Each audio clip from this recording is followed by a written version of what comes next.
গত শুক্রবার 18ই জুলাই ছিল নেলসন ম্যান্ডেলার জন্মদিন। তাকে শ্রদ্ধা জানানোর জন্য প্রত্যেক সাউথ আফ্রিকান তাদের জীবনের 67 মিনিট ডেডিকেট করলো সোসাইটির উদ্দেশ্যে। আমরা অফিসে পুরো টিম মিলে এই 67 মিনিটে তৈরি করতে পেরেছিলাম প্রায় 600 মতো স্যান্ডউইচ, যেটা বাচ্চাদের মধ্যে বিতরণ করা হয়।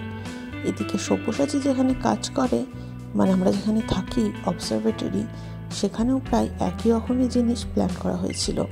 তবে এখানে খাবার ডোনেট করেছিল ওখানে যারা কাজ করে সেই এমপ্লয়িরাই। একই রকমই নানা রকম স্যান্ডউইচ বানানো হয়েছিল। যদিও আমি পুরো 67 মিনিট দিতে পারিনি, তাও কিছুক্ষণ কাজ করলাম আর আমার দারুণ লাগলো। এইভাবে যে কারোর জন্মদিন পালন করা যেতে পারে সেটা আগে জানতাম না, করে কিন্তু আমার খুব ভালো লেগেছে, তাই তোমাদের সাথে এটা শেয়ার করে নিলাম।